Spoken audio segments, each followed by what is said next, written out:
All right, so this is the Affordable Housing Committee meeting of February 8th. We're meeting in the old Town Hall second floor conference room, as well as via Zoom.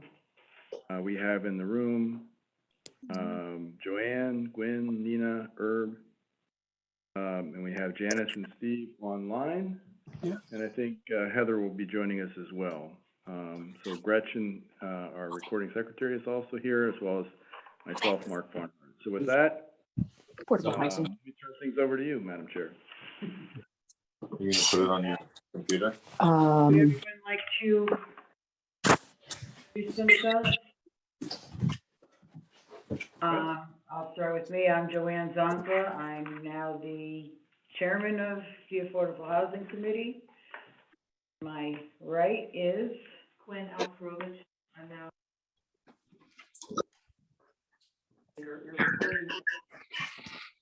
Blonde cooler, committee member. going to be Nina Velez, just me. just you. And Yeah. On Zoom, on Zoom, Steve? Steve, Steve Grothwell. thank you. And we also have Janice. Janice. Oh, who Janice is there? Yeah. Yeah, who I believe is And driving. Is who is Kathleen? that you, Bob? I think Kathleen is it Kathy Braun? I think it might be Bob Stikowski, Oh, I don't know. but we viewed it, so that's good. Okay. Okay, so we will consider and act upon the minutes of the 12/14/22 special meeting with TPZ. We sent it back to committee last month because we had a little bit of changes to make.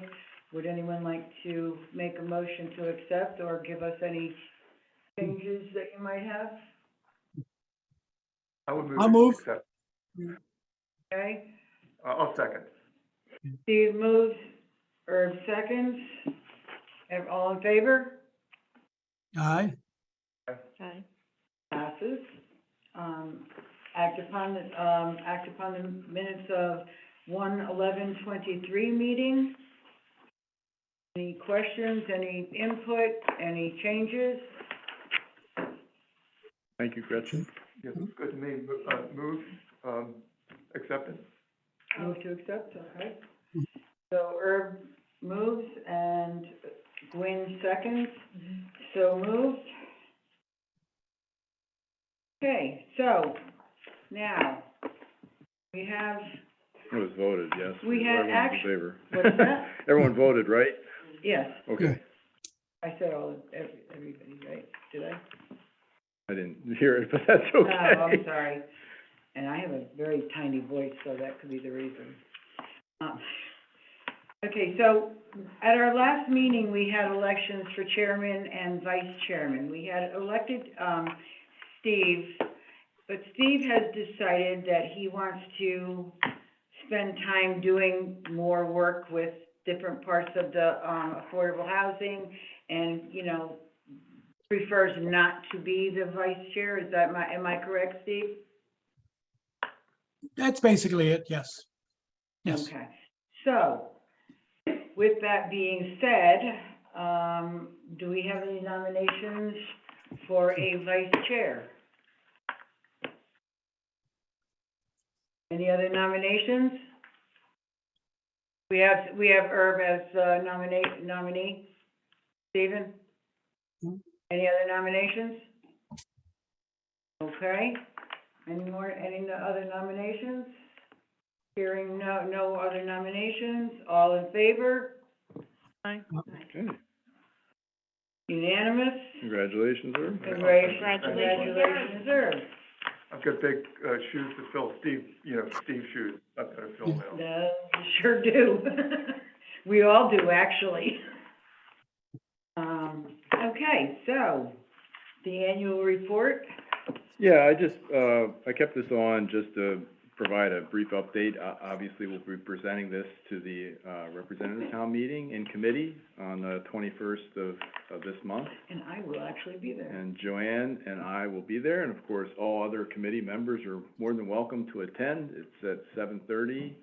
I believe they'll be doing it hybrid meeting, both at the Board of Ed, second conference room, as well as online on WebEx. Mhm. And then, you know, typically, they'll hear reports in committee, but the full RTM, does meet, later in the month of February on the 27th. Assuming there aren't any holdover questions, we won't need to reappear, Okay. at the full committee meeting, so that's it. I didn't know if you wanted me to prepare a few slides that would be. Well, we Okay. had talked about that, and I think that would be a great idea, Okay, rather so- than us trying to read off of a piece of paper. No, I'll and- put a few slides together that'll summarize the report, and then. Right, and then they will have that as well. And I'm happy to take any of the difficult questions, There you as go. I've done in the past, so. But I think Steve should come with us. Steve's done it many No. times in the past. How was that going, how was it going in the past? Have you gotten any difficult questions? No, I don't think so. No. I mean, nothing that we can't handle, right, Steve? I mean, it's, Yeah, I think Yeah. the committee, the RTM is, you know, obviously, as we all are, fixated on, you know, how we might reach a moratorium, such that we won't necessarily be, vulnerable to continue to be vulnerable to these 830G applications. They also have asked questions in terms of, how we've used the Housing Trust Fund, and, you know, suggested there, you know, might be other projects we could put our money toward. But, you know, again, I think this one's gonna be a lot of discussion about, obviously, the affordable housing plan that update we just did, and briefly summarizes the major goals and our strategies, and then, the work of the committee, and there's yeah. other things on the agenda, so I don't think they'll spend a lot of time. Mark, Steve, if I would you- can add something to that typically there's next to no questions. And if there's any difficult question, I would always turn to Mark. Mark would always have the answer. Wow. I There you go. try to be, pressure. I try to be You're ready, Johnny, you're ready. I try to be Johnny on the spot, so, yeah. And Mark, can I just say one other thing? Is that Nina who's sitting across from you? It is. Yeah, so in this view, you cannot see her at all.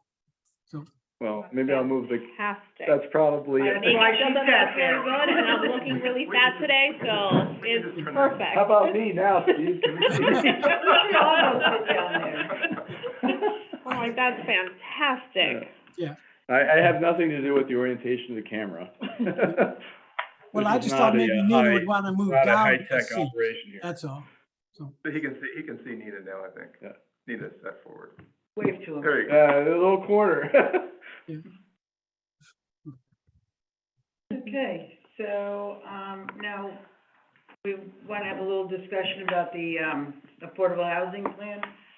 Do you wanna tell us?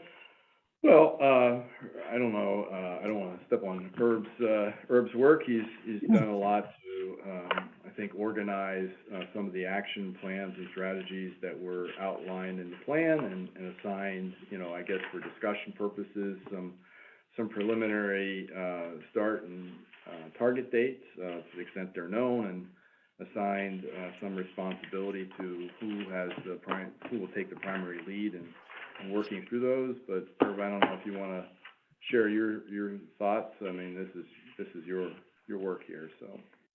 Yeah. You have the floor. Okay. First of all, does anyone need a copy of? I made more copies here. I didn't, Excellent, excellent. So we'll, it was attached to the agenda, Mine's in color. a meeting notice, so you should have it. So, It is. okay, hopefully this. Ooh. Mark, I see, It should be back in front.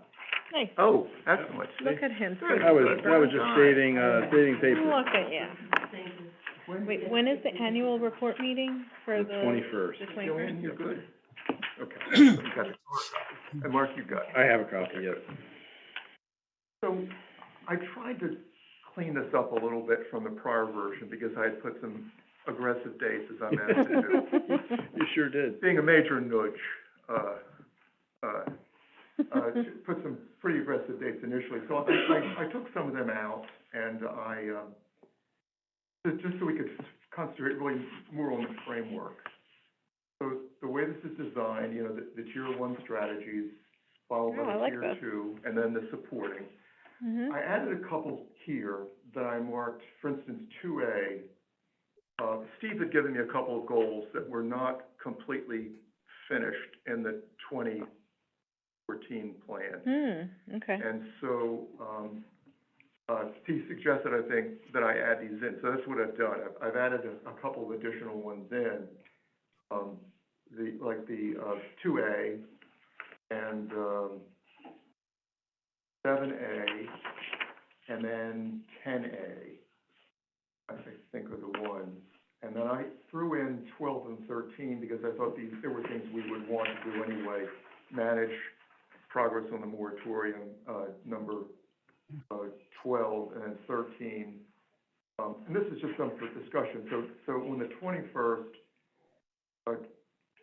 Joanne and Mark are presenting to the RTM. I guess what I was suggesting here was perhaps we wanted to have more outreach and meet other entities periodically and provide reports to increase the awareness of what's going on at the Affordable Housing Committee. Mhm. So that was the idea behind 13. So, we could walk through a couple of these and just see if everybody feels,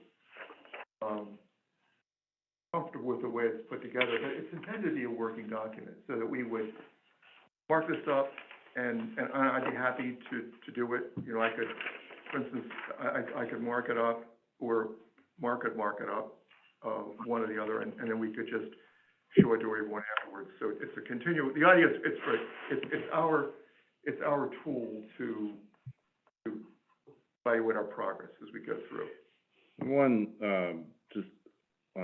general observation I would make is that, you know, again, this is, we've adopted a 5-year plan, so we don't have to feel like we have to accomplish everything, and it's impossible to accomplish everything in the first year. So part of, I think, what you're trying to do is, identify where our initial priorities will lie. Correct. And where we see the most likelihood of making some progress in the first year, and then maybe fill in the years 2, 3, 4, and 5 after that.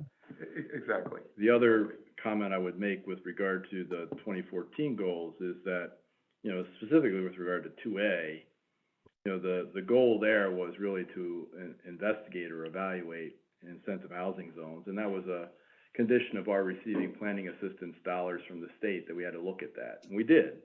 I don't know that, you know, things have kind of gone beyond that at this point in terms of we can incorporate, and we have incorporated certain elements without calling it an incentive housing zone. It's essentially, you know, what we're talking about as it relates to perhaps DRD zones, overlays, where you provide a level of density that would be appropriate to facilitate affordable housing with a lower set-aside requirement than is required on an 830G, but also lower density levels too. So it's to try to set that middle ground so that people or developers don't feel compelled, I guess, we'll be generous, compelled to utilize 830G as the only mechanism by which they can get multifamily developments approved. So I don't know if there's a lot of, you know, there was a time the state was providing some funding assistance for people who created incentive housing zones and adopted them, but, you know, as is usually the case with the state, those things don't always get followed through on in They actually do have outlying a years. bill Right. that And which was a part of the concern at the time Which would be when they nice. were adopting incentive housing zones is, well, you know, we've heard this before, right. where the state says, you do this and we'll provide funding, to incentivize it, and then the funding never Well, follows that just through. came back up from before. Yep. It's back on the books again. So, we can certainly evaluate it further, but I'm almost seeing, while we don't call it an incentive housing zone, I think the DRD overlay encapsulates the spirit of that. So you're suggesting we perhaps could delete this one? I think it could be folded into the, number 2, potentially. Heather is coming on now. Great. So if we folded that into number two, do we, and we want to restate, we would restate that then, Mark? Evaluate options for an incentive housing zone? What would, I'm not sure there's any magic to the words there. I mean, the point is, providing an incentive housing zone provides for additional density than was otherwise permitted, and with the caveat that you're creating some affordable units as part of it, typically at a lower density than, or a lower set-aside requirement than what an 830G would provide. Yeah. I don't know there's magic to that, but I think the bigger issue I think the committee will have to wrestle with is where do we want to put our, emphasis this first year? And you've kind of laid out in items 2, 3, and 7, I guess? Maybe 12. So that's what you've proposed. 3, 7. yeah. And, well, actually, 1, and this is not, I thought 1 would probably be a priority. And I didn't put anything in here, I took out what I had in here before, but I think that is a priority. So 1, we just talked briefly about the ones that we think Might be doable in the first year. So I would certainly put number 1 in that category. And I think I had some target dates previously in the prior version, I took them out. But I think number 1, and well, 1. If you had to put your top 3, what would they be? 1, 3, and 7. You say 1, 3, and 7?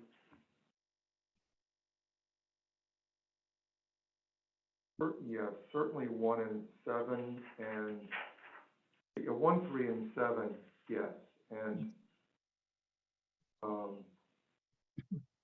So, can I just interject 2 comments? One is that 6 of our goals really are dependent on TP&Z taking action. We can't do anything without their lead. And so I think that it would be good for the committee to understand what planning and zoning thinks could be done, which one of the 6 or which 2 of the 6 that they would encourage us to work on. And the other point is we should look to see what might have the most effect. It may be the most difficult to accomplish. It may take us 5 years to accomplish it. But if we do get it done, it will be a game changer, or it really will move the needle. So those are my 2 comments. I do think that the timing is good for looking at the affordability set-aside requirements. I think that's likely to come up before TP&Z, and it already has, in the context of certain development applications that are being proposed, at least in pre-application concept review mode. And there has been some queries made by members of the Planning and Zoning Commission as to whether or not, what is the proposed affordable set-aside percentage? And, and when the developer has responded, there's been some conversation about whether that's sufficient, whether it should be higher. So I think there is some sensitivity to that right now, and I think they're also, given the POCD update and the conversation you just had on the 14th of December, also some opportunities to look at that middle housing piece. So I think, I agree with you, Steve, that a lot of these things in terms of implementation are, fall squarely within TP&Z's province, but I do think there might be sub-goals underneath each major goal, where the Affordable Housing Committee can play a role in terms of providing information and advocacy, to help push, the commission towards, considering and adopting a change. And also FHI's work is, I mean, FHI has made some suggestions that fall within the confines of, for instance, number, Number 3. well, even 4. Not that I don't think we need to do anything, but I think FHI is probably carrying some water in some of these other areas. So we concentrate on 1, 3, and 7. We could know that work is being done in other areas just through the involvement of the, or at least P&Z is being nudged to do work in some of the areas through the intervention of the consultant. I mean, Steve, to your point, if you look in 1, I think you've done this, Herb, is to break out some things that the Affordable Housing Committee could do, which is looking at other set-aside requirements in communities throughout the state, maybe in the Northeast, comparing how ours relates to that, what their exposure might be. Looking at, doing a model pro forma and seeing how it pencils out, and make sure that, things are feasible from a financial standpoint. So there are some things that we could do as a committee without, obviously, the planning and zoning would have to actually make the change to the regs, but there's a couple steps that we could take in the meantime that would help set that up. I made a mistake too, that the number 2 under responsibility, that should have referred to number 1. Because remember initially, I think Steve was going to do some investigation of what other towns had done as far as. Oh, on the set aside? Yeah, Oh, I see. my bad on that. So that would have been Mark and Steve, not Steve as well as chair, but Steve, because he had suggested looking into that. That would have been Mark and Steve, and then the committee for the 2nd and 3rd. So I got you. I inadvertently moved that. So these are under number 1. Correct. I got you. So what's next to number 2 should be next to number 1. Sorry for that. You're demoted. And you just got it. I knew it was gonna happen. Didn't get through one meeting. So, I mean, what do the other committee members think are 1, 3, and 7? Quinn, Nina, Janice, Heather? They look like things that we should focus on. Well, these all, 1, 3, and 7 actually combine working with TPZ. Mm-hmm. And, I mean, if we're gonna do something to that effect, we can put it all together and just, you know what I'm saying, try to get that much done in the first year, if we could, Mm-hmm. with TPZ, and then we can go on to other parts of this. The other thing that I thought you had a great suggestion at the end of last meeting, and we haven't spent a lot of time, but it's number 13. Yeah, so Just bring that up to and- have, some materials to also provide some additional outreach, whether that's doing pop-up events or, as Herb suggested, attending, it's been a while, because we've been Bless you. Well, I had to human another services idea, and like even pamphlets in I terms have of. another right, idea. so. a monthly, newsletter. I was on the right. What? No, you don't, you wouldn't, but I think, people like to see stuff in writing, and if we could we would have to have a dedicated, address in order for them to, Well, the other thing is, frankly, we could probably get space within Brenda's if we put in a but then little that piece. takes away from us.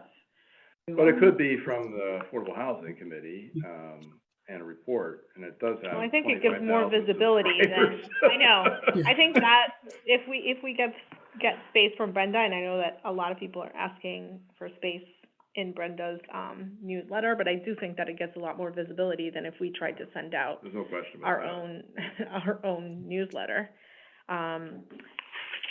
And, I mean, I think that some of these things we can work in tandem with other things, that we don't need to have, like, planning and zoning, like this whole establishing guidelines for the housing trust fund. Yeah. As, like, that's something that we can work on it, like, on the side, if you will. Like, it doesn't have to be that we need someone else to kind of work on that. So I feel like some of the things that we can get done on our own are probably gonna be easy wins if we can get them done. And we can work in parallel, you know, if we try to divide and conquer, if we have some subcommittees or groups of people working on things, but I think you know, 1 and 3, we almost have to do. Oh, Right. well, for sure. And, Yep. and 13, it behooves us to do. 11 is something we I think can't that put would be off like for a very long. fun to We can't put off for do. very long, so. It would be, you know, with regard to 13, it would be great to have, at the time we break ground on, Greenfield Street address with Habitat, to have a little brochure, if people are interested in donating or have a plot of land that they are interested in, you know, it'd be great to have something that we could hand out. Well, that was my thought with the outreach, to combine the, trust fund in with the, Yep. in with that whole outreach of education and everything, because people, this is something that everybody's talking about now, and we want it to be done the right way, but in order to be done the right way, we actually have to have the money to do it. And there are people that are willing, if they're, you know, if they know what's going on and how they can help, they would, if we show them that we do have a trust fund and we do take donations, Mhm. we could possibly fill our coffers and do more land. We do No. I take think donations, there's someone on the Steve? chart, What? in the chat. Oh, What happened? apologize for being late. What happened? I thought it was someone giving us the suggestions. Yeah, but that was part of my whole outreach. But I can. Sorry, that was me. Steve's got something to say. What's that? Okay. Go ahead, Steve. I do have a suggestion that, another organization I'm involved with, instead of doing a pamphlet or a trifold, they do small little 3-sentence, inserts into other stuff that, people can easily grasp. And so they don't have to think to themselves, do I need to set aside 15 minutes to read this, or can I read it in 30 seconds? And if you string enough of those along, then you give them all the information in sizes that they can easily digest. I like that. I have a very short span, Very short attention span, huh? so I will not read a whole paragraph. So this is something that could be, when you say like a handout, Mark, you mean something would go in Brenda's letter plus something that we would be available to physically hand out? I'm sure, you know, I belong to a church. Church has, you know, ways in which you can contribute, right? So you have something like that. You can, these talking points might be part of a trifold or a brochure, but you can pull the talking points out and then also use those, in other mediums to, again, get people interested, to have a conversation about ways in which they can participate, ways Right. they can help and be engaged. So, I'm not sure what the vehicle is, but I think, you know, having something handy that's more pictures and not a lot of verbose text, but more pictures and a few things Well, like, that was my here's how thought you can with get the, more information. that was my thought with the newsletter, because Right. we could drop that type of thing into a. I into just the know, newsletter. you know, newsletters, having, being responsible for writing them, it is a grind.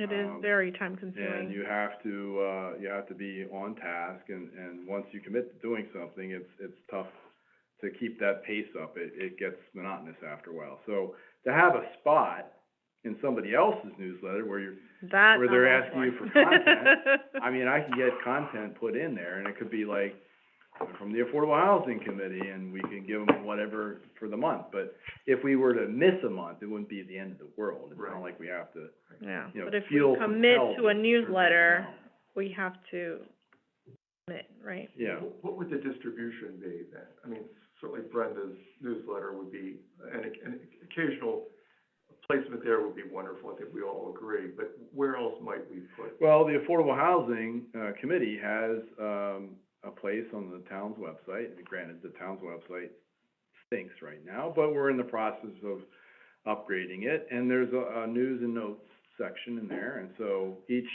post we make could go there, Okay. could go in Brenda's newsletter. Or you And could, then we could we- put a link to that in Brenda's newsletter. Right, and that could, yeah, exactly, if you wanna find out more, you go here, Exactly, and rather there's all this than other dumping it information. all into Brenda's. Well, she won't let us anyway, it's I all know. little blurbs, right, so. Well, yes, right. Because people have limited attention Yes. span. So some people are like, wow, I'm interested, I really wanna learn more, and that's the way to. Right, Yeah, and also- then, and then we can explain the trust fund, we can explain what we've done so far, Yeah. what our goals then- are, and, Long-term, you know, when we get around to producing next year's annual report, you've already got the exactly. pieces together, you just put Exactly. that all together, Put and it these all- are the things we We did did, yep. each month, you know, kind Right. of a chronology, That's actually so. really good, yep. It could also go in the Bigelow newsletter. Right, The they're looking for libraries. content, So, I'm a periodic presenter at the Human Services Commission, so they always want to know what's going on, and I can make sure that, you know, we have something that goes to them, and we can also get into Julie's newsletter and That's to the amazing. library, so we've got some Right, with a link opportunities for to, this. The other thing I think we should be mindful of is that not everyone likes to consume information via newsletters or email, so, you know, I thought your idea of occasionally maybe taking a spot at the farmer's market, you know, if you have a big board, talks about the affordable housing plan, people wanna engage in a conversation, you know, we can do that. have an envelope. We could have an envelope, we could also, maybe we wanna look at doing a couple of videos where we actually have testimonials from people who have benefited from affordable housing here in town, and put that on our website. So some people, and maybe some people would rather consume information that way, and maybe that would tug on people's heartstrings a bit, and maybe as a result, they say, that's great, I like that, how can I help? How can I support this work? See, So, the reason I thought about this is because basically when you go on Facebook or you go on any other social media, the first thing that you see is people saying, oh, another building. So they automatically think that's what we're doing, right, but we're not. We're actually working towards affordable housing, yep, which people don't really understand that there's a difference. Yep. You know, they see a new house, a new, you well, know, it doesn't have to 60 be unit. construction, right, it doesn't have to be new building, right. Right, and they don't realize that, and when it comes up in the newspapers, another, you know, blah, blah, blah's this amount of affordable units, but that's not even part of what, I mean, it's not even like, Not our focus. it's not our focus, thank Right. you for that word. That was my thought of the outreach, because people really need to understand the purpose of this committee, and we don't make decisions, obviously, but we do make recommendations, Mhm. and that's what they need to understand. So, I And I mean, think there's some things that we could do within that context, fairly easy. right, So thinking ahead, you may be breaking ground pretty soon on Greenfield Street. Hopefully, in the next, we have to get through the RTM this month on the ground lease, but, as the weather warms, we're hoping to break ground in April. We will Okay. take Great. pictures, And we will all so be we can invited. put them in the newsletter. Yeah. So we may not wanna wait until the March meeting to start working with this? Or can we wait till the March meeting to actually Yeah, I think we can activate this? or we can do, I think you suggested that maybe smaller, groups within the committee that are interested in working on a particular area could work outside of regular committee meetings and come back and report out, Yeah, I think that's, progress. yeah, if we could maybe have a communications or, Yeah, communications subcommittee that would work on that. yeah, And that's the same thing, you don't have to be physically on site anywhere at work on, you can exchange things remotely and, yep. How about a video on all the different properties?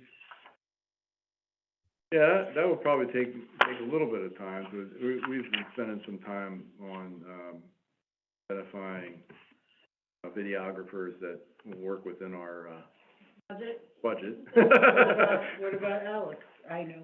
Yeah, He did all well, that stuff. Alex does great work. He's, and he might do us a solid. When I've talked to him in the past, you know, his usual He fee did. structure I is know a a couple little people more that, than I what do we know a typically. couple people that do that. Yeah, It's expensive. So if I can, no, there's some that are less Oh, well, if they're expensive. willing to. Especially help us ones out. that are up and coming. but then, my other issue is then the purchasing, process here has gotten a little bit more, process oriented. So I have to be mindful of how we go about procuring services, how much they cost, and going through that process of, No, you Our have to, purchasing you have to work agent, so- within a budget, obviously. but, stuff that we do, like, Bob was great about putting that ADU thing together. And then it was just simply getting prices to print it, and that was really expensive. We have several local printers that we use, and they're all very, cost competitive, so that's not an issue. But I think there's some things that we should be looking at. And even the simple one that we started with was just maybe going to a Human Services Commission meeting or other boards and commissions that have some overlap with the work that we're doing and meeting with them, or just auditing their meetings to find out what's going on that might impact a lot of different aspects to that. And I don't wanna focus exclusively on that, but that's, again, to your point, something that we could do without involving Yeah. other boards or commissions. Any input, my dear? You mentioned Habitat.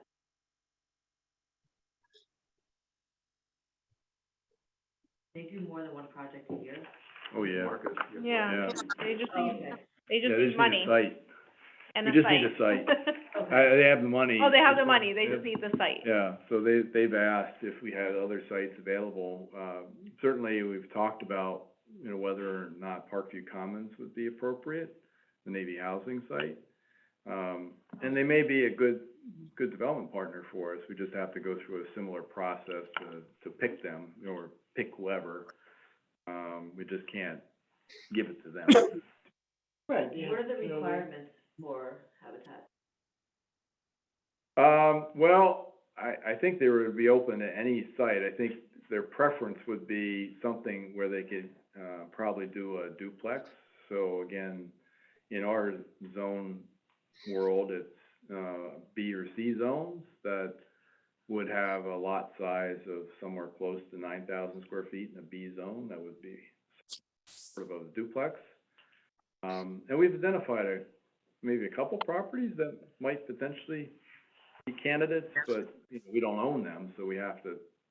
And part of my thought was maybe there might be people that are at an age, and maybe they're thinking, well, I don't want to necessarily, maybe I don't have any people to bequeath this estate to, and maybe I'd like to, that's how the town acquired some open space, right? Exactly. So maybe they would be interested if we gave them a story and they saw how it was being used to help people, get entry to the American dream of home ownership. Maybe there's an opportunity there that somebody would say, well, I have this little piece of land, I'm not doing anything with it, maybe I would donate it Well, that was to what I meant the about town, or donate it to Habitat, or, because doing it the goes to farmer's Habitat. market. We Yeah. could do something Yeah. that would bring people in, because I've seen several of those, for other things. Yeah. Where they had, all speakers and, information packets and all that stuff on a couple of things that happened when I first moved here, actually. Yep. I was surprised, but I thought it was a great idea, because you've got so many people that go to those. Right. I mean, we don't have to do one every week, but we can do one maybe once a month, or once every 2 months, or Right. something to that effect. And, just, like, set off to the side rather than being in the Yep. congestion. And- I was, we could just start with one, and if that works out, then we Right. can maybe do another. Exactly, As long as we don't, exhaust ourselves here, and annoy I know everyone has other jobs Other- and other responsibilities, so. Especially when the job fair, when that comes along, because it's usually during That's the nice weather time. That's a Sunday, Yep. Sunday 10 to 2, at least the one downtown is, I'm just on my Greenfield Harley, Hills, so it Saturday. doesn't matter. yep. There. So, but I'm sure we can marshal, some forces to do one, and then we'll Mhm. start, so. Yep. But, when you go to these things, you have to have something to show. Well, So that's we it, have that's to what have I'm the thinking, if we poster could do board like, and like some poster handouts. board and maybe Right. a small video of what has Hmm? happened Yeah. up till this point. The different buildings and things that would encompass. Yeah, we've got some great materials on ADUs, so, I'm Right. sure people would be very interested to learn about that, so we can create a big, poster board about that, and we have the handouts, but we could do something else about some of the other work or projects that we've involved in, And we have yeah, these, some great stories to tell, so. yeah. I mean, we could put something together, I mean, And we have time, 'cause, they won't, get in full swing. and until maybe after we the can, holiday. well, I'm not sure that, what the cost is to have a booth or anything over there. I know the people who are running this, so I think we can get it free. Well, that's what I was wondering, Yeah. if we could get it for free. Yeah, we can get it for free. Okay, well, I can, maybe I could, Bob's not with us tonight, maybe I could ask Bob to check the video out of tonight's meeting and just think a little bit himself about how he might Yeah. suggest we do some of these things. He's very, very good with, You That's the know, other thing, we don't have to confine ourselves to just committee members, we can wrap other Yep. people, get in And other we could people. do a type of I just presentation over at the think senior center. I like, what you said, just You know because what I'm like, saying? I a mean, poster board we or have the something only- like the that, only- because videos, you can't really see that well when you're outside in the sun, right? So, Yeah, the issue is, so I semi-regularly go to the Human Services Commission meetings and talk about FSA and about housing issues. mhm. Like I did when I was there, last month, they asked me to, so I did. Just talk about some of the things we're doing here.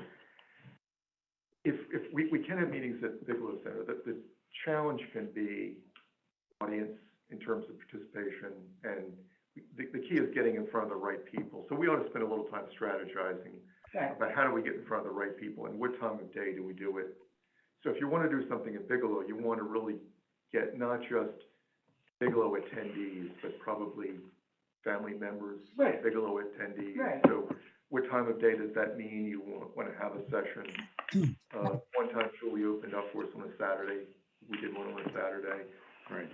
We did the big one on. If you do it Saturday, then we invite the public.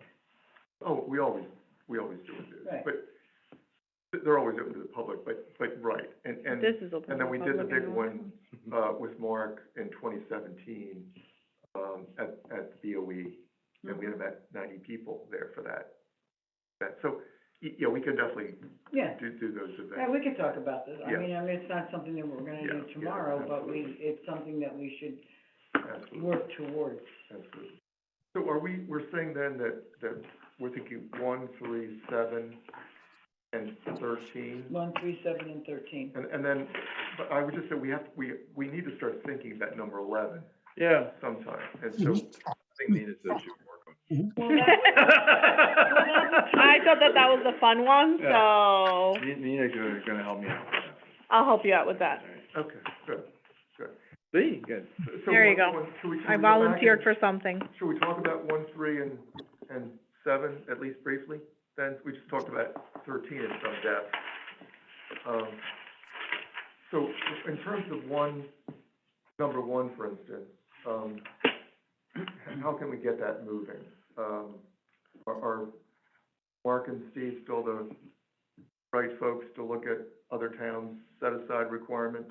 Steve, you okay with that? You did some work on that already. Yeah, I did, I had talked to 2 or 3 communities. I should talk to some more and then put it into a little spreadsheet. You think you can probably bring a report in for the next month's meeting? Yes. Yes.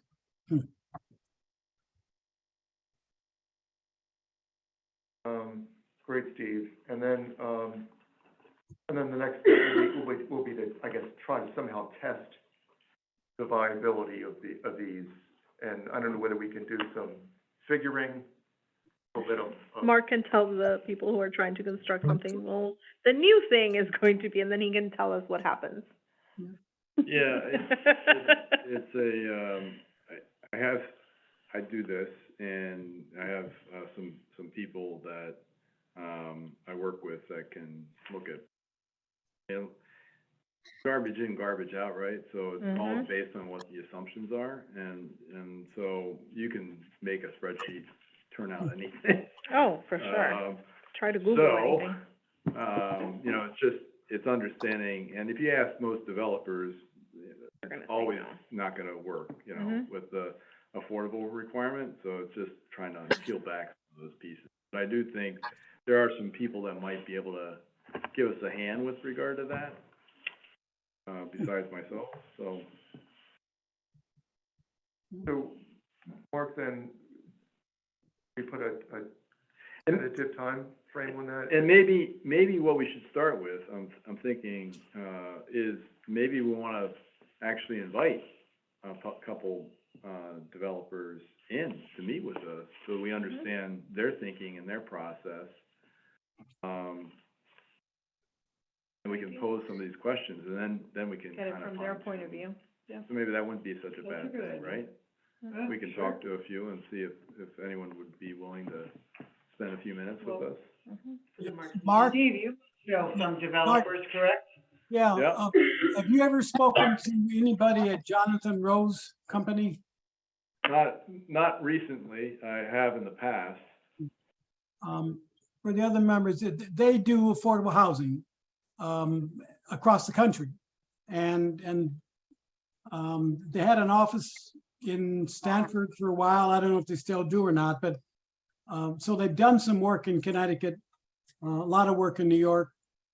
And I think if we could get somebody like that to come in, because they have already made affordable housing work within their business. And so they could maybe help us figure out what would work from our perspective. There's a few What was others, the name of the company? Jonathan Rose. Jonathan Rose. Thank you. There are a few others like that too, I can think of that, they're not working in Fairfield, so maybe it's a little bit easier for them to just talk generically about something, so. And Mark, who's the guy that did the Knights of Columbus housing? Well, I was thinking that's Tom and Andy Montelli. Yeah, Um, and they did 10% affordable? They did 10%. Yeah. So we've been talking to them about another project they have in mind and suggested that, 10%, we'd like to see that, 15 to 20%.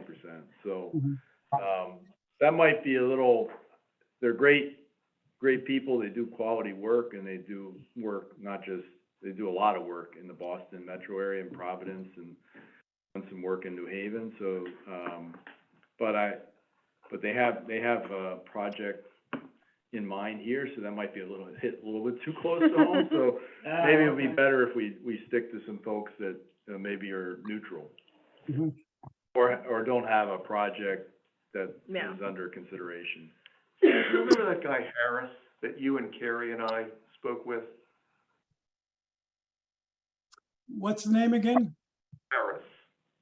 His name was Harris. No, drawing a blank. I'll see if I I can like how find. He's like, I'll see yeah. if I can find No. some notes, from that discussion. I mean, it's been it was probably before Carrie was really ill. So we're looking at certainly over a year ago that we had that discussion, but he was really enthusiastic. We never had a post-discussion visit among ourselves. I'll see if I can find this. I mean, ideally too, it would be, I think it would be, better to have somebody that's neutral, but I would like to get somebody who is, in Fairfield County. Because This guy is, but he may not be, maybe he's more talk than action. I don't think we really vetted him, but. well, there are a couple others I'm thinking of that we probably could, Okay. we could find. So And Mark, how- probably Carol could help us with a name or two. Exactly, yeah, exactly. So even if we could just, I mean, we don't have to, they don't all have to be at one time. No, we could have One at we time. could have a guest speaker come in for half an hour, Mhm. just to understand what it is they do and, you know, some of their thinking behind the development. It's gathering information that we can then use, look at some of these questions and understanding how they evaluate sites and, you know, that type of thing. So I think it would be very, and plus it would break up our meetings a little bit and get some more information in different. Yeah. Great idea. So guest speaker types.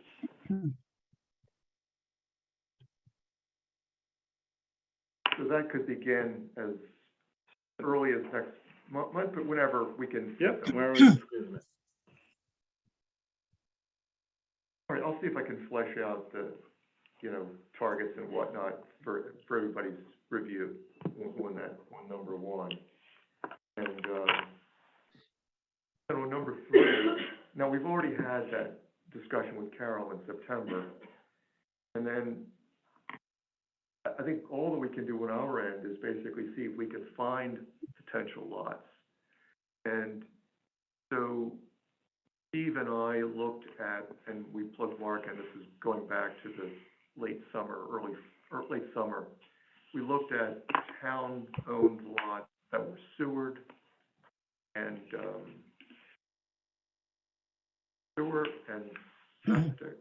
had sewer and, of course, water and, one other characteristic.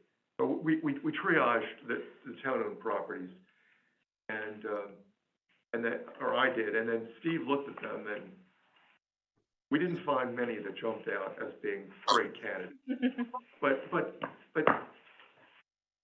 I still think we probably don't want to just give up without taking one more look at these, to see if we can find a diamond in the rough, so to speak.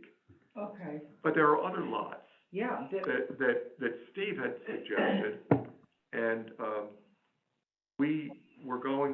Steve and I had a conversation about a week or so ago, and we thought it would be worthwhile to maybe get a small group together and talk about some of these lots with Mark, and then Mark could shoot holes in our ideas, or he can say, hey, let's look at it. But another one, one of my FSA colleagues had suggested to me, is a property over by the Ruger factory. That Mark, we had talked briefly about, Palmer's Neck, it's called. Oh, the rock, yeah. And that might be great, but it's got terrain problems and access problems. No big deal. That's putting it mildly, yeah. In a big way. What about, You can't really get there. what about next to, Chavez Bakery Oh, on Kings Highway? the town doesn't own that, it's Miller Volkswagen. We've been talking to the guy who does own it, Mm-hmm. and he wants to do some kind of residential. We'd prefer a mixed use because of its location on Kings Highway. We'd like to Right. see commercial on the first floor. Got a couple stories of residential above. It was actually approved for 40 units on a mixed-use development some time ago. The issue with that site is it's in the floodplain. I was gonna say that, Oh, yeah. that is absolutely 100%. I live a few blocks away from there. It's in the, but In a it's flood zone. it's not a flood zone, it's in the actual floodplain, or Yeah. some portion of it. Oh, yeah. And then it's a brownfield site, it has, PCB contamination. Oh, no, all right. So, Well, there you but, just answered but my it, question. but it does need to get cleaned up. So the Right. solution really that we've been talking to the state about is the likely remedy to deal with the PCV contamination after you remove the hotspots is to cap the site, which means importing fill. And as you import fill, obviously you raise the elevation of the site, so perhaps portions of it would no longer be in the floodplain, right? So then, but then when you do that, you displace floodplain, so how do you offset that loss? And so that's all part of the conversation that he's having with the state, and we're encouraging it. So it is being worked on, it's just gonna take a while. It's not something that's gonna happen the next year. Which property is this, do you recall? This is the old Miller Volkswagen site, 355 Kings Highway. Shabbos Bakery. And then, can you remind me, and I know we've talked about this in the past, and I'm sorry that I can't recall, who owns the property across the street from Home Depot? Oh, that is, Handy Norman. Yeah. And that's similarly, a challenged site. It has, contamination from the factory, that was where they just, treated their waste, from the precious metals processing. That was their waste disposal facility. Yeah. And then, the back 2/3 of the property are wetlands, and it flows into Turney Creek. So it's heavily contaminated and it's mostly wetlands. So there's probably about 2 acres of this 10-acre site that are developable, but it's not, it is surrounded by residential on the one side, so you could see potentially residential use. But the other thing that we've thought about, which given, it's in a hole next to the train tracks, is self-storage, because we get a lot of demand, and that's not as, doesn't have as steep a requirement in terms of cleaning up the site. So, but in any event, what we have here is, a heavily contaminated site and a company that's not anxious to clean it up or put it on their balance sheet or their books. And the state has 1,000 of these, and so they don't have enough time to devote to getting this done. So that's where it is, short of having a developer coming in. Well, our approach has been is to see if there's a developer, because that typically incentivizes the parties to clean it up faster. If there's a pending sale and redevelopment of the property, then, things can move ahead faster, but we've not been able to unlock the ownership there. Is there Thank any- you. Good idea. Yeah, it would obviously take care of a couple problems. One is it's an eyesore right now, and, it'd be nice to see something productive done with the property, get it cleaned up. Sure. Mark, are there any properties you think that, let's say within the next year, come to mind that are? Town-owned? No, we haven't talked about the reclaiming the parking lots yet, but before we get to that, are there any? I don't see any, town-owned properties, that are immediate candidates. I think there are some viable candidates, but it's gonna take a while to put those together. I'm thinking, when you talk about parking lots, for example, there's the auxiliary parking lot on Mill Plain, which is currently used for COVID testing, surrounded again by residential. It's parking, for overflow parking for the train station, but does it have to be parking? Could it be done something more productive with it? There is residential around it, so potentially residential would be a good use for the site, but it's also on Mill Plain's a pretty busy road, so, Yeah. Well, a couple of. But that would take a while, I think. It'd be great residential. What's that, Steve? I said it would be great residential. Yeah, you could see it as being residential. If you're asking if it would take longer than a year to put it together, I think. And then, I think there was some discussion with the parking lots. I think Janice was interested in getting involved in studying the parking lots. I'm sure we could get someone else to. Yeah, I think, again, this is a zoning issue at some point, but I do think there is an opportunity here. Not all of these would be viable candidates for housing, but some might. But they're just, it strikes me, and I'm sure all of you have seen the same thing. You go around, you see these big parking lots, oceans of asphalt, doesn't, you know, the area that we're looking at where Floor and Decor and Aldi's are, they have that parking lot, but then they have the extra The parking extra lot parking. next door. Downtown, 140 Sherman Street, the office building on Sherman.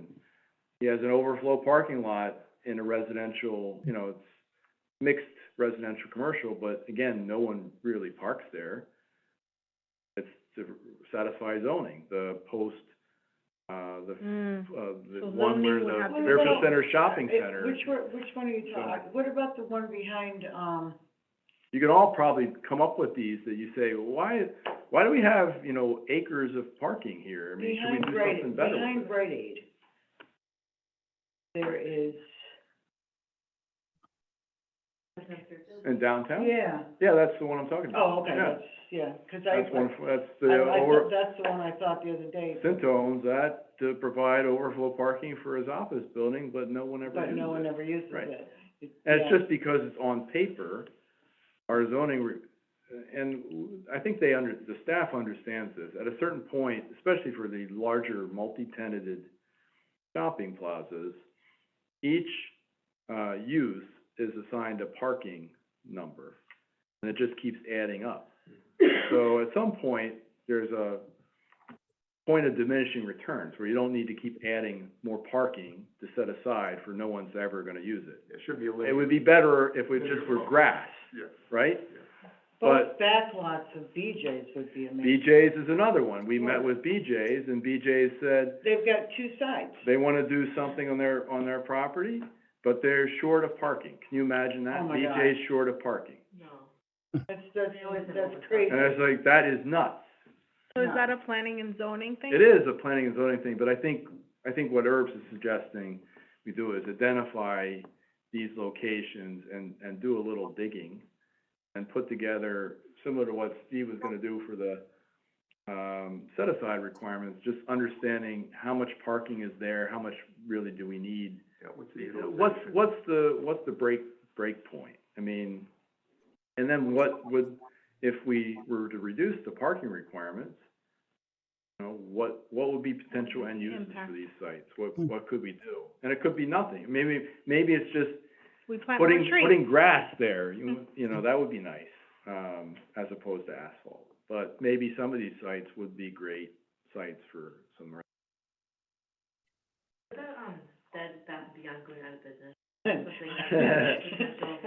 That was my first question. You know, yeah. It is a big space. I don't think I don't think that, you know, the people who own it are not typically residential developers.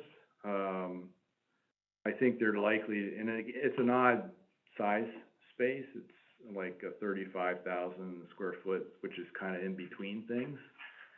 So, but a lot of those things are being picked up by like Home Goods, you know, a couple of the other A lot of those big larger companies retailers, so. are going out though, I mean, You never you know. might be seeing a lot of these. We don't buildings have going as many of the large box retailers, chain stores as others. I would agree with you, a lot of retail is overbuilt in many parts Yeah. of the country. We're less susceptible to it here, because we still have a mix between locally owned, independent, a lot of restaurants, obviously, but not as many of the large chain retailers that are at risk. But Bed Bath and Beyond, obviously, That's my first. we anticipated that this might As happen, soon as I given their heard about that, I financial was problems, like- for sure. But- I don't know, I don't think that they would likely entertain housing as a use. Did we but you look never into know. any of the apartments, over, commercial, like, on Post Road and those different areas? Have we ever, Very small, in fact, you know, above the, Old Post, the Mhm. theater building, one of the office, was converted to an apartment recently. Okay. So, it's happening, just on a well, smaller scale. my thought was They're not affordable either. was co-ops, because you know, they don't own the outside, but they own the inside. Mhm. You know, and if they could be done as an affordable unit, used space, it's useful space. You know, you got kids that are coming home from college and they don't want a great big apartment, and they can't afford a great big apartment, so if you have studios or Yeah. anything, lofts. I don't know if you've ever been in the lofts down in South Norwalk on Washington Street, they're beautiful. Mhm. But these are, that's my thought, was something to that effect.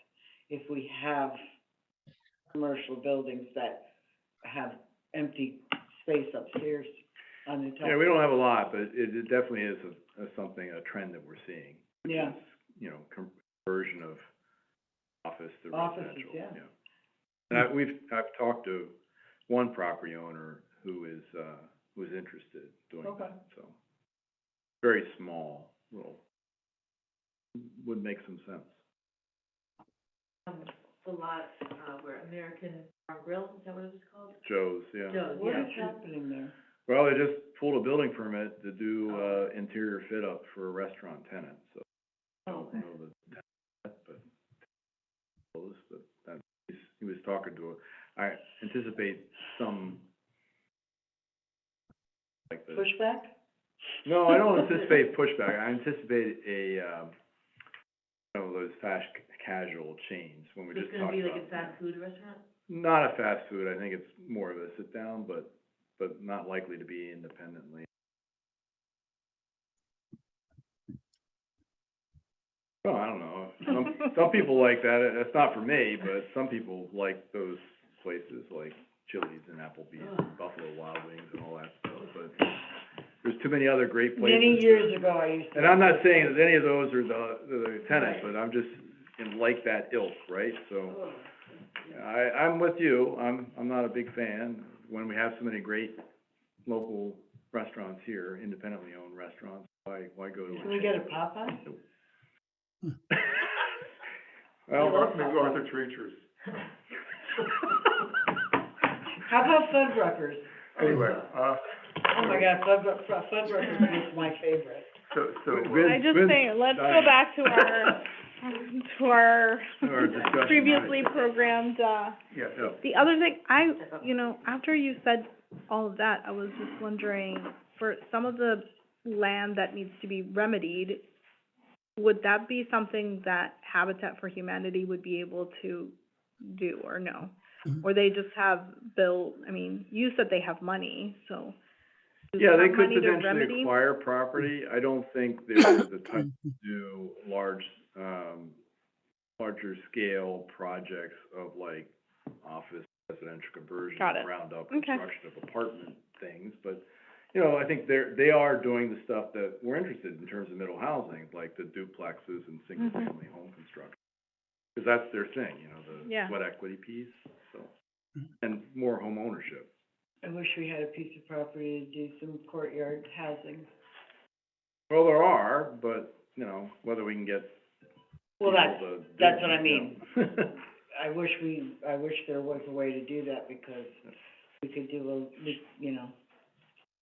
Yep, fill up some of what we need, yep. if we could do that. get the land first, you know, but maybe we could start with the parking lots.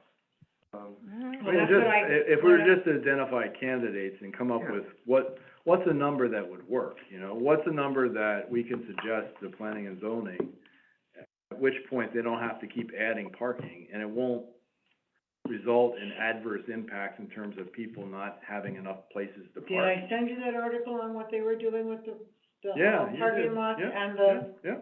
the So it's not, cottage housing? it's not unique to here, right? So people are thinking No, about but ways. this was across the Right, country that yeah. I had pulled up and looked at all the different places that were doing this, and Right. it was really beneficial, you know? Mhm.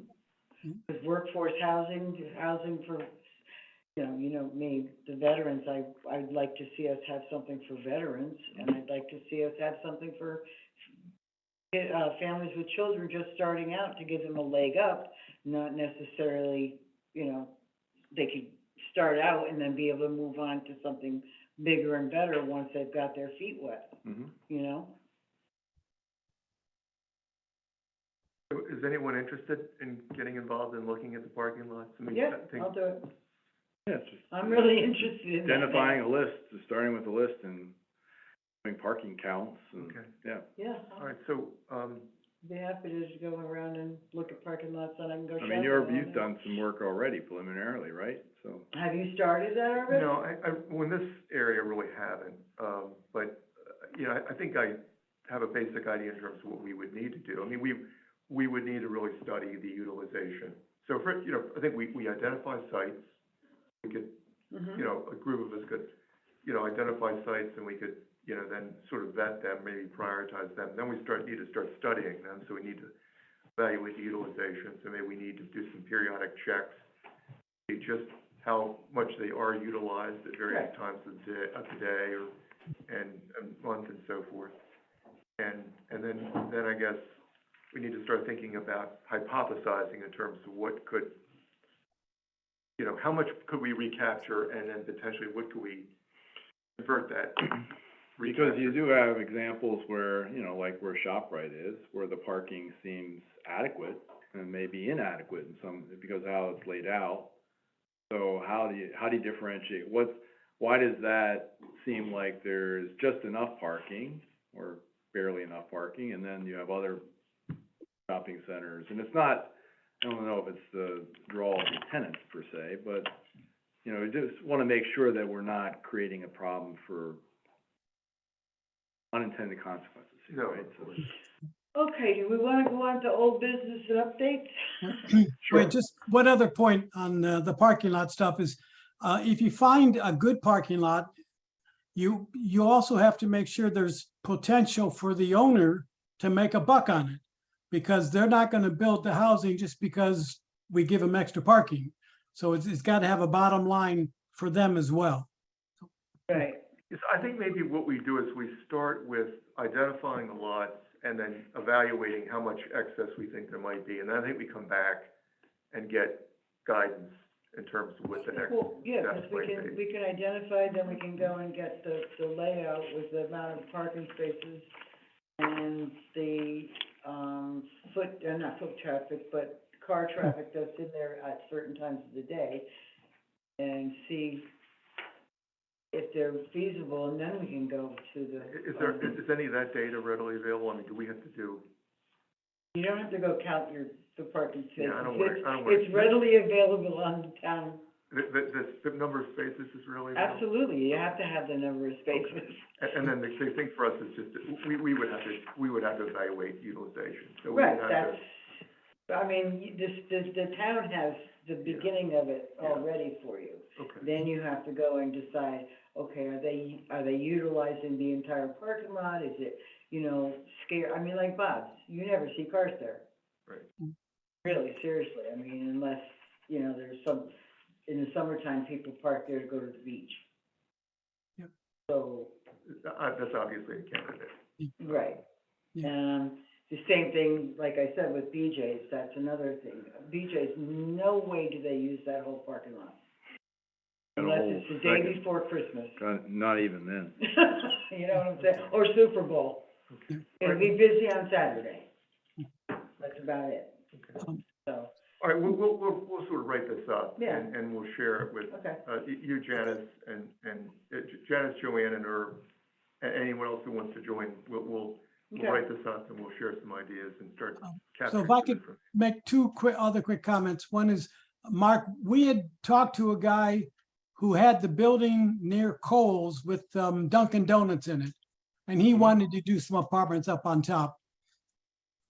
And so he might be a good person to talk to. Again, he had a parking issue.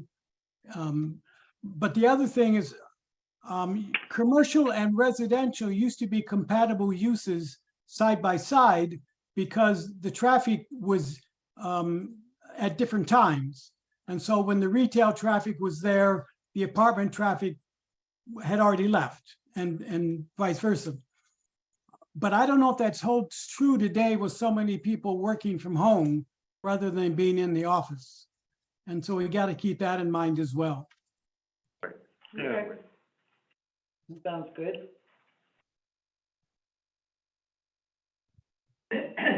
Me and Herb. Okay. initially, and we can just, And you then know, we can it- branch it's- out it's- as we yeah, go along. Exactly. Right. So we're not- And what yeah, about on top of the sportsplex? Has anyone ever investigated that? Seen like senior housing or something on top of the sportsplex? I mean, There's businesses there yeah, right it's now. all offices, other than Oh, is the it? building, yeah. Or what's up with Yeah. that building is next to the Exide battery? People's Bank used to be there. Mhm. I can't, Wedding it's Cake right building? after South, it's right next to South Pine Creek Deli. Yeah, the wedding Yeah. cake building, what's referred to as, Yeah. It's all Oh, I didn't know it offices. had a name. Yeah. yeah, well, I I- don't know if it's the official name, people call it that. It's like a little alcove It is. everywhere, but yeah, it's offices, it's pretty much filled. Occasionally, there's a vacancy there. I think there's a couple spaces in there right now. But it's an office building. Mark, we didn't talk about number 7. So,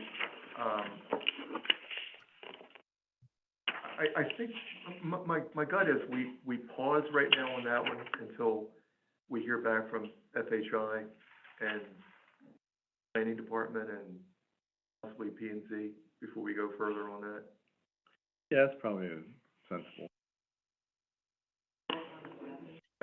So You can push the dates out in anticipation that the POCD will be further along and might inform our work in this area, so Yeah. instead of having a start date like now, yeah, you know, look at maybe next fall. So, okay.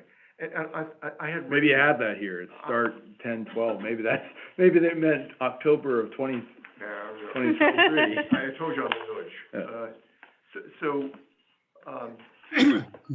I haven't heard back, I mean, it's still early. I wrote to Emmeline and Jim in early January.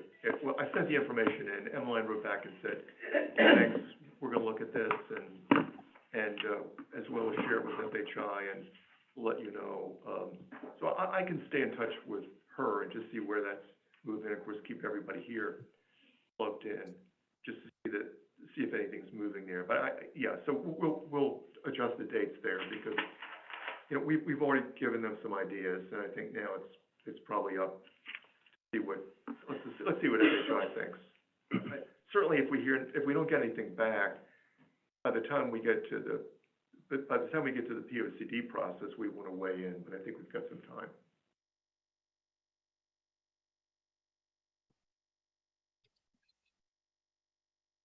Good.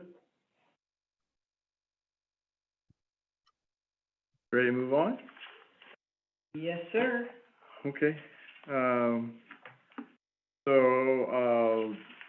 we have 3 projects under construction, as you probably know. We have the, on 528 Black Rock Turnpike, Joanne knows very well. We have a project on Park Avenue, 545 Park Avenue, which is, you know, I did talk to the developer there, and he anticipates that being CO'd next May.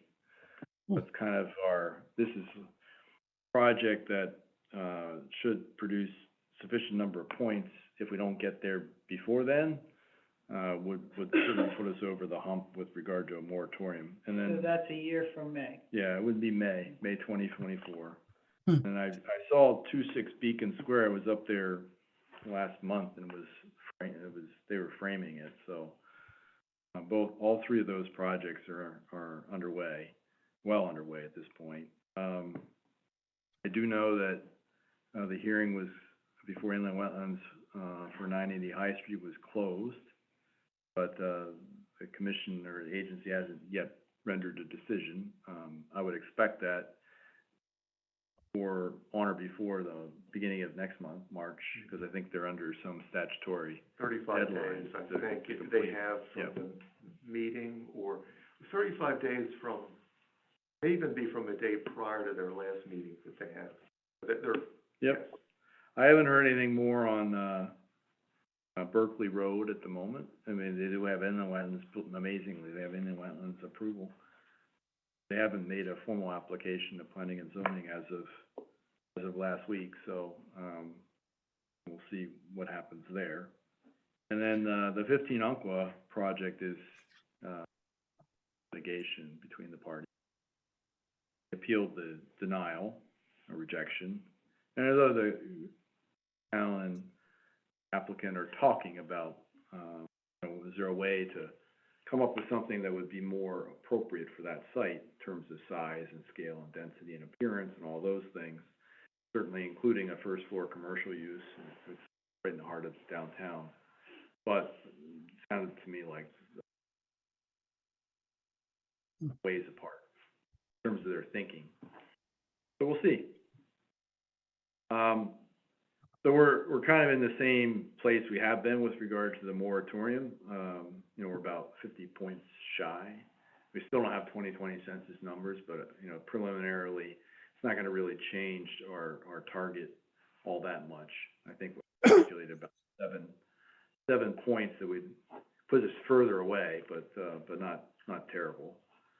The Housing Trust, this past month, we didn't have a lot of, January is pretty slow in terms of new permit activity, that would contribute, towards the Housing Trust Fund. But we currently have a balance of $823,000. We did reserve monies for the, potential acquisition of 375 Quincy Street. That foreclosure action was stayed due to a bankruptcy filing again. So the court-ordered sale did not go forward as planned in January. And I'm hoping to talk to the owner, and see whether or not there's, another way, a workaround here that we could acquire the site, and hopefully he would have some equity left in the house after he pays all of his creditors. So, so if we took that 350 out that we put aside, the adjusted balance is about $475,000 as of the end of January, which is pretty good. I told you, get it up to 6, you can buy my house.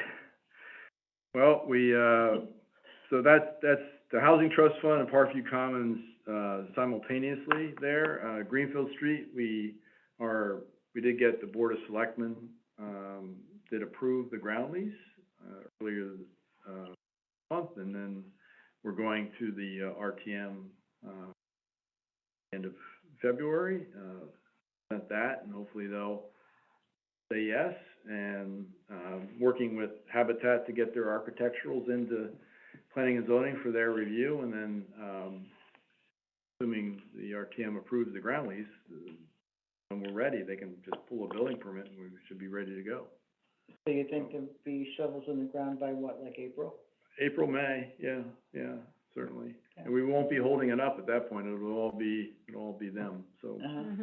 But they seem very anxious, to start. I know, the first selectman is really, anxious and excited to start as well, so. We'll keep you posted and get you all out there when we do the, groundbreaking, right? Well, see, that was my thought, Awesome. get that into part of a video as well. Sure, Because yeah. that's like, Yeah. sells itself right Right. there. Yeah.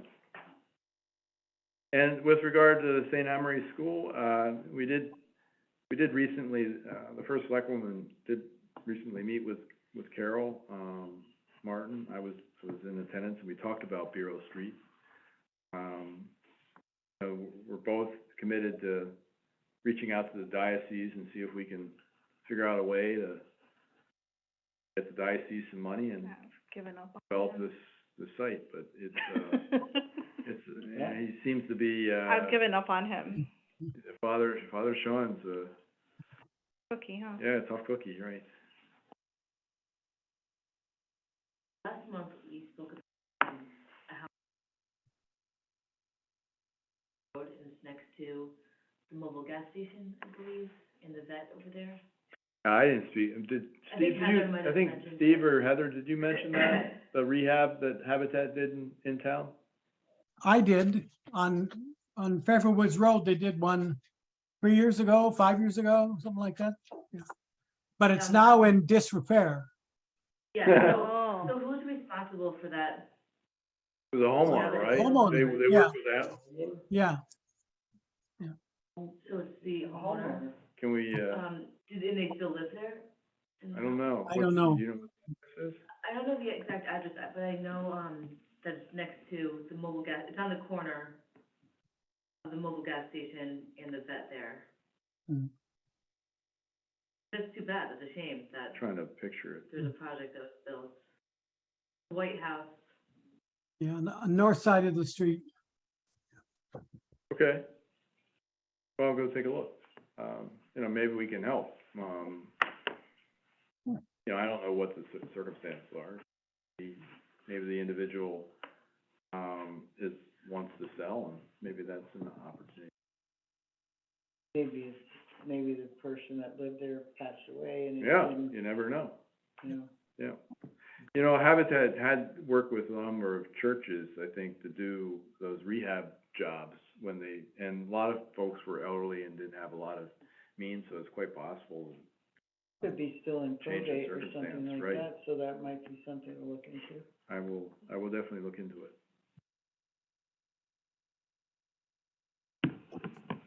That's all from, the only, under new business, I did wanna call to your attention, you know, part of what we do is also administer federal community development block grant funds on behalf of the town, a portion of which go to support housing initiatives, including our first-time homebuyer program, our single-family rehab, and our multifamily rehab and acquisition programs. So, we were having a public hearing, our first of two public hearings, on the 1st of March, at 6 o'clock, both, here as well as online. I just, you're not required, obviously, to attend, it's optional, but I just did wanna let you know, 'cause, I know, you know, obviously what we do is deal with housing, so, Probably a good thing for, you know, everybody to get to at least one time, I think. you know, the first one typically is a lot of, public service agencies, so, you know, the Operation Hopes, the Jewish Home. What different- time is that? It's 6 o'clock. Mhm. And, you know, a lot of them will attend and talk a little bit about their programs and how the funds support, their work. And it's always very interesting to hear, you know, they report on the needs that they're seeing within the community and how these funds will help, address, community needs. So it is, the first one's probably the more interesting of the two, because we have a lot of public services.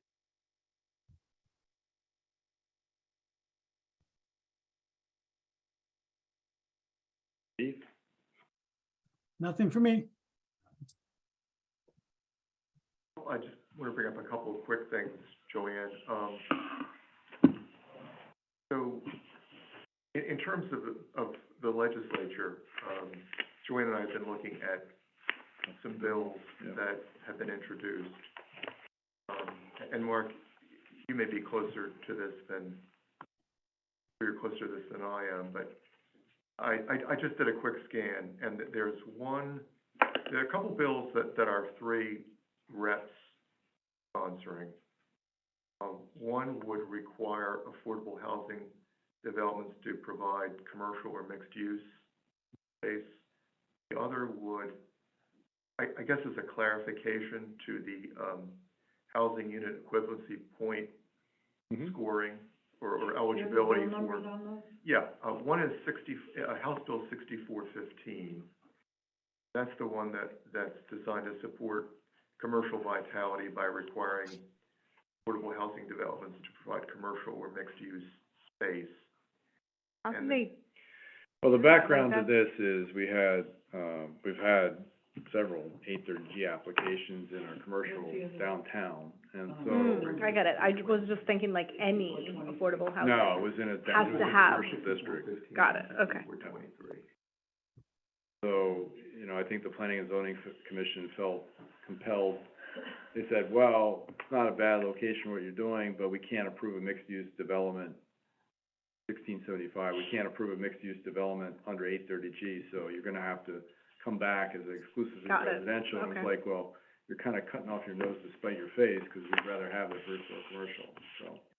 I think that was, Literally 115 proposed bills, for housing at the moment. I'm not sure any of these will likely see the light of day, but we'll see. Like I said, I mean, There's a couple. but- yeah, I mean, and there are a I'm couple just saying bills. that's what's being proposed, is 115, but not, But I think the thing, I mean, you can look and see bipartisan bills that have a lot of sponsors, you know, a lot of times they have legs. So we're looking at FSA, this is our busy time of the year, because we're involved in tracking bills and supporting bills for vulnerable seniors, and also for ones that affect taxation of retirees. And, so we look to see, you know, what the number of sponsors are, and then we just sort of, we work through our reps to get as much intelligence as we can. But looking through most of them, I would say most seem like they're going nowhere. But I thought that it was interesting that these two had been No, what was the other introduced by one? our What was rep. the other one?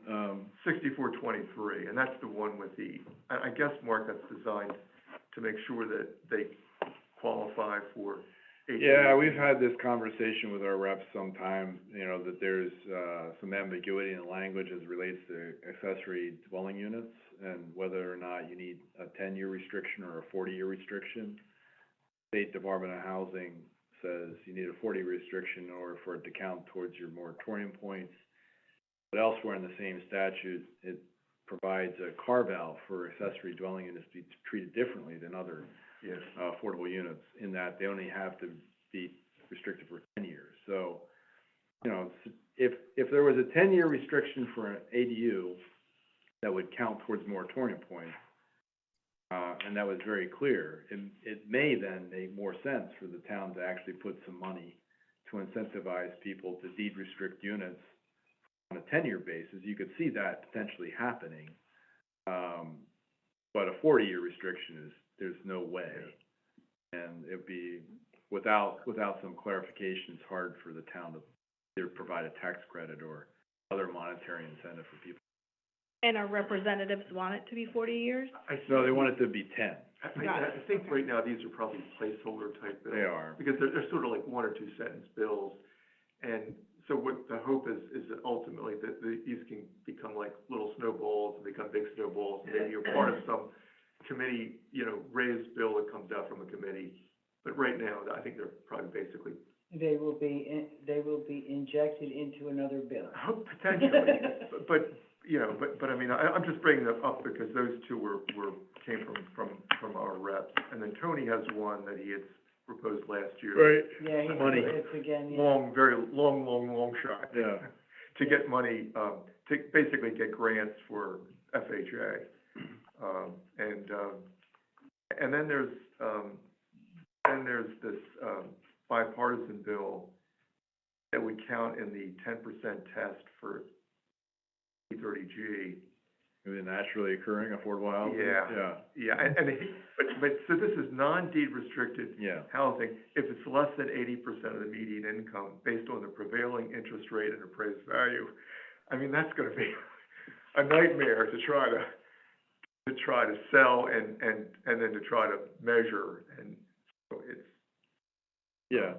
But It's a sentiment we all share, but, it's really would be hard Yeah.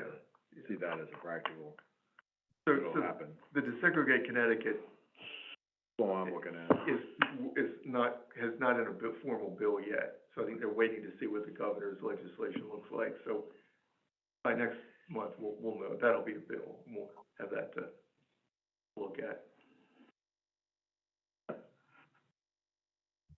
And Joanne's concerned about 6593, which is, Very That's the housing authority one.